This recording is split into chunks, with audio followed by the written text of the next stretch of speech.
ছেলে আমার সবজি খেতে চায় না, আর নিরামিষ দিনে কী রান্না করব ভেবেই পাই না। আর শ্রাবণ মাসে আমার এমনি সোমবার নিরামিষ, তারপরে তো আমার শনি মঙ্গলবার নিরামিষ, অনেক নিরামিষ খেতে হচ্ছে। সে কারণে কবে কী রান্না করব ভেবে পাচ্ছি না ছেলের জন্য। আমি নিরামিষ খেতে ভালোই বাসি, কিন্তু ছেলে কোনো সবজি খেতে চায় না। ওইদিকে বাইরে প্রচণ্ড বৃষ্টি, বাইরে বেরোতে পারছি না যে কিছু নিয়ে আসবো এনে করব। তাই ঘরে ছিল বেসন, ভাবলাম এটা দিয়েই আজকে একটা রেসিপি করে নেওয়া যাক। দেখো, আমি ছোট এক বাটি বেসন একটা বাটির মধ্যে বড় বাটিতে ঢেলে নিয়েছি। নিয়ে তার মধ্যে আমি সামান্য কালো জিরে দিয়ে দিলাম, তারপর একটু হলুদ গুঁড়ো, একটু লঙ্কা গুঁড়ো, আর একটুখানি জিরে গুঁড়ো, আর দেব একটুখানি ধনে গুঁড়ো। দেখো, সবই কিন্তু আমি অল্প অল্পই দিয়েছি, কোনোটাই আমি কিন্তু খুব বেশি পরিমাণে দিইনি। এবার আমি এতে স্বাদ মতো লবণ দিয়ে দেব, আর সামান্য একটু মিষ্টি দিয়ে দেবো। যে কোনো নিরামিষ রান্নাতে একটু মিষ্টি না হলে ঠিক ভালো লাগে না আমার খেতে। এবার মিষ্টিটা, চিনিটা তোমরা ইচ্ছে হলে দিতেও পারো, নাও পারো, সেটা তোমাদের ব্যাপার। আর এইবারে দেখো, আমি এখানে কাঁচা পাকা লঙ্কা কেটে রেখে দিয়েছিলাম, সেই লঙ্কাগুলোও আমি এর মধ্যে দিয়ে দিলাম। দেখো, এবারে আমি সামান্য জল দিয়ে এটাকে মাখবো। তার আগে সব জিনিসগুলো আমি একসাথে ভালো করে মিশিয়ে নিচ্ছি। দেখতেই পাচ্ছ, বেসনের সাথে আমি সব কিছু সুন্দরভাবে একটা চামচ দিয়ে মিশিয়ে নিচ্ছি। এবার আমি অল্প অল্প করে জল দিয়ে একটা সুন্দর ব্যাটার তৈরি করব। দেখো, অল্প অল্প করে আমি জল দিতে থাকছি। আগে অল্প দিলাম, দিয়ে এবার চামচ দিয়ে ভালো করে মিশিয়ে নিচ্ছি। এটা খুব সুন্দর করে ফেটাতে হবে, ভালো করে ফেটাতে হবে। আর একসাথে বেশি জল দিলে আবার খুব পাতলা হয়ে যাবে, তাই অল্প অল্প করে বুঝে বুঝে জলটা দিতে হবে। একবারে জল ঢেলে দিলে হবে না, একবারে ঢেলে দিলে আবার পাতলা হয়ে গেলে আবার সমস্যা। তখন সমস্যা বলতে কি, আরও একটু বেশি বেসন মেশাতে হবে এর মধ্যে, আবার তার মধ্যে সব উপকরণগুলো আবার একটু একটু করে দিতে হবে, সেই কারণে অল্প জল করে করেই দিতে হবে। দেখো, আমি সুন্দর করে নাড়িয়ে নাড়িয়ে আস্তে আস্তে করে মিশিয়ে নিচ্ছি পুরো সব কিছু একসাথে। দেখো, আমি অনেকক্ষণ ধরে মিশিয়ে নিয়েছি, ভালো করে সুন্দর করে অনেকক্ষণ ধরে ফেটিয়েছি, বুঝতেই পারছো। আর দেখো, এই রকম হবে এটা, খুব বেশি পাতলাও না আবার খুব বেশি ঘনও না। ভালো করে করে ফেটাতে হবে, যত ফেটাবে তত ভালো হবে। আজকে আমি এটা দিয়ে দেখো খুব সুন্দর করে বেসনের বড়া বানিয়ে সেটা দিয়ে আমি কি করি সেটাই তোমাদের দেখাচ্ছি। তোমরা দেখো, ভীষণ ভালো লাগবে। তোমরা অনেকেই বানাও, কিন্তু আজকে আমি বানালাম তাই তোমাদের দেখালাম। অনেক বাচ্চারাই আছে সবজি খেতে চায় না, কিন্তু এইরকম যদি বেসন দিয়ে বড়া বানিয়ে এই রেসিপিটা করা হয় তাহলে কিন্তু সকলেরই ভীষণ ভালো লাগবে খেতে। আর ঘরে কিছু না থাকলে যদি শুধু বেসনও থাকে, এই দিয়েই যদি এটা বানিয়ে নেওয়া যায় এরকম একটা রেসিপি, তাহলে কিন্তু এই দিয়ে ভাত, রুটি, পরোটা সব কিছুর সাথে অসাধারণ লাগবে। আর এই দেখো, তারপরে আমি কড়াইয়ে সরষের তেল দিয়ে দিয়েছিলাম। তেলটা গরম হওয়ার পর আমি বড়াগুলো ভেজে নিচ্ছি। দেখো, ওই বেসনের গোলাটাকে বড়ার আকারে দিয়ে নিচ্ছি। প্রথমে বড়াগুলো আমি একটু বড় বড় করে ভাজছি, এই বড়াগুলো ডাল দিয়ে ভাজা খাওয়ার জন্য। সেই জন্য আমি একটু এই বড়াগুলো বড় বড় করে ভেজে নিচ্ছি। দেখতেই পাচ্ছ, এরকম সাইজই রাখবো, আর খুব বেশি একটা করব না, কেন খাওয়ার তো আমি আর ছেলে, আর তো কেউ নেই। সেই কারণে এরকম বড়াগুলো ভেজে কিন্তু ডালের সাথে বা শুকনো ভাতে মেখে খেতে ঘি দিয়ে ভীষণ ভালো লাগে। সেই জন্য আগে এরকমভাবে বড়াগুলো কয়েকটা ভেজে নিচ্ছি। আমার সুজাতা সোয়াল চ্যানেলে তোমাদের সবাইকে অনেক অনেক স্বাগত আর অনেক অনেক ভালোবাসা। আশা করছি তোমরা সকলে খুব খুব ভালো আছো। আমিও আছি, চলে যাচ্ছে। বাবা, এবছরে যা বৃষ্টি শুরু হয়েছে না, বৃষ্টি যেন আর বন্ধই হচ্ছে না, একটা দিন বৃষ্টি বন্ধ থাকছে না। আর আমাদের পাড়াতে জল নেই, কিন্তু পাড়া থেকে বেরোলেই বাইরে ভীষণ জল, ভীষণ জল। না দোকান বাজারে যাওয়া যাচ্ছে, না কিছু, কোথাও বেরোনোই যাচ্ছে না, যখন তখন বৃষ্টি চলে আসছে।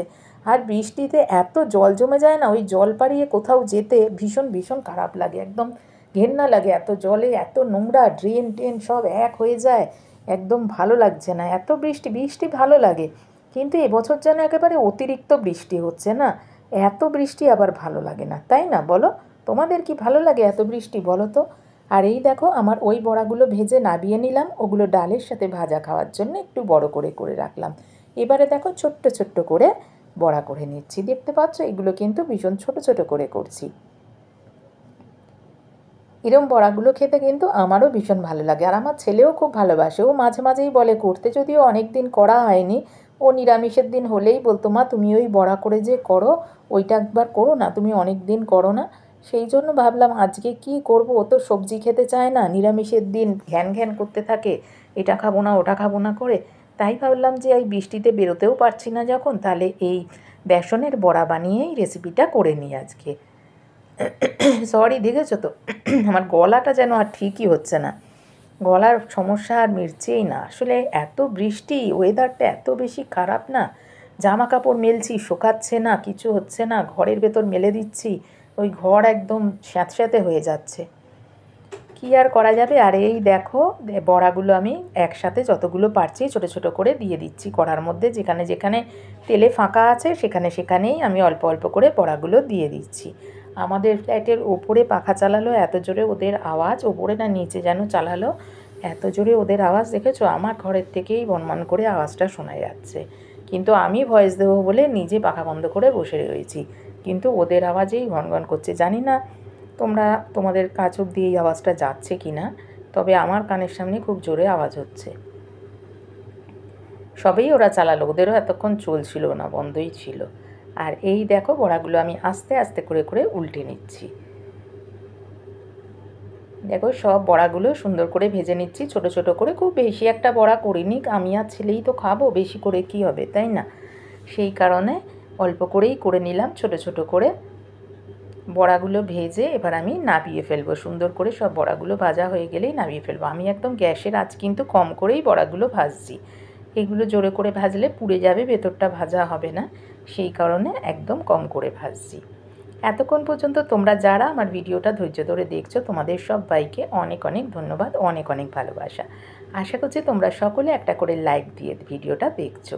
আর ভিডিও শেষে কেমন লাগলো আজকে আমার এই রেসিপিটা সেটা ছোট্ট মিষ্টি কমেন্টস করে জানিয়ে দিও। আর এই দেখো বড়াগুলো আমি নাবিয়ে ফেলেছি, এখানে ওই বড় বড়াগুলো যে ভেজেছিলাম সেগুলো আমি এখানে রেখেছি, আর এখানে ওই যে ছোট ছোট বড়াগুলো ভাজলাম সেগুলো আমি এখানে নাবিয়ে রেখেছি। দেখো সব বড়া ভাজা আমার হয়ে গেছে, এখানে বড়া নাবিয়েও রেখে দিয়েছি। এবারে আমি কি করব সেটা তোমাদেরকে দেখাচ্ছি। দেখো বড়া ভেজে নেওয়ার পরে যে তেলটা ছিল ওই তেলের মধ্যেই আমি একটা শুকনো লঙ্কা 2 টুকরো করে দিয়ে দিলাম, আর একটা তেজপাতা দিয়ে দিলাম। শুকনো লঙ্কা আর তেজপাতা দিয়ে তারপর ওর মধ্যে একটু সাদা জিরে দিয়ে দিলাম। তারপর এটা একটুখানি গরম হবে, বেশ সুন্দর একটা গন্ধ বেরোবে শুকনো লঙ্কা তেজপাতা আর এই জিরের। আমি একটু খুন্তি দিয়ে ততক্ষণ নাড়িয়ে দিলাম। এই রেসিপি তোমরা সকলেই বানাও, আজকে আমি বানালাম তাই ভাবলাম তোমাদের তো আমার একটা ভিডিও দিতেই হবে, তাহলে এই রেসিপিটাই দিয়ে দিই। যখন যেটা রান্না করি তখনই তো সেটা দেখাই, যদিও সব রান্না দেখানো হয় না, কিছু কিছু দেখাই। আর এই দেখো আমি আলু ছোট ছোট করে কেটে একটু ভাপিয়ে রেখে দিয়েছিলাম, সেই আলুটা আমি দিয়ে দিলাম। ভাপিয়ে রেখেছিলাম এর জন্যই যাতে রান্নাটা তাড়াতাড়ি হয়ে যায়, সেই কারণে। আর এই দেখো আলুটা আমি ওর মধ্যে দিয়ে আবারও একটু ভালো করে নাড়াচাড়া করে নিচ্ছি, আলুটা একটু ভাজা ভাজা করে নিচ্ছি, এই আর কি।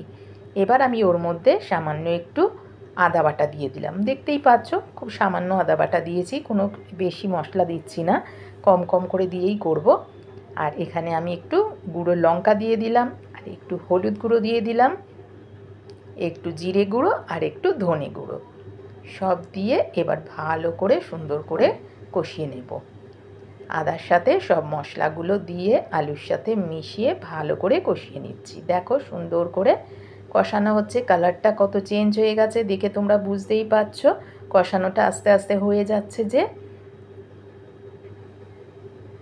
এবার আমি এতে স্বাদ মতো লবণ দিয়ে দিলাম, আর একটু, যেহেতু নিরামিষ রান্না একটু মিষ্টি না দিলে তো হয় না, আমার তো একদমই নিরামিষ রান্না মিষ্টি ছাড়া ভালো লাগে না। এবার তোমাদের যদি মিষ্টি না দিলেই ভালো লাগে তাহলে তোমরা মিষ্টি দেবে না, কিন্তু আমি নিরামিষ রান্নায় মিষ্টি দিয়ে থাকি, আমার নয়তো ভালো লাগে না খেতে, সেই জন্য একটু চিনি দিয়ে দিলাম। চিনির জায়গায় তোমরা গুড় বা অন্য কিছু দিতে পারো, বাতাসা বা কিছু দিতে পারো।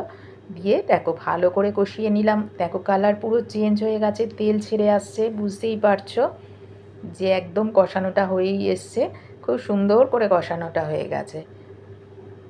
এবারে আমি উষ্ণ গরম জল ওর মধ্যে দিয়ে দিলাম। উষ্ণ গরম জল দিয়ে দিয়েছি যেহেতু যেহেতু ফুটে উঠতে বেশিক্ষণ টাইম লাগবে না, বুঝতেই পারছো। আর আলুটাও তো সেদ্ধ হওয়া রয়েছে, সেই জন্য এটা রান্না করতেও আমার বেশিক্ষণ সময় লাগবে না। দেখো সুন্দরভাবে ফুটে উঠেছে। আর এবার আমি বড়াগুলো ওর মধ্যে দিয়ে দেব। বড়াগুলো দিয়ে দিলে কিন্তু বড়াগুলো একটু কিছুক্ষণ ফুটবে, কিন্তু পরে বড়াগুলো অনেক ফুলে ফুলে বড় হয়ে যাবে। আর ভীষণ ভালো লাগে খেতে, ভাত রুটি পরোটা সব কিছুর সাথে কিন্তু ভীষণ ভালো লাগে এই রেসিপিটা খেতে। তোমরা যারা বাড়িতে বানাও তারা তো বানাওই, কিন্তু যারা এখনও বানাওনি তারা একবার এভাবে বানিয়ে দেখবে, ভীষণ ভালো লাগে খেতে। আমি দেখো গুঁড়ো গরম মশলা দিয়ে দিলাম আর ঘি দিয়ে দিলাম।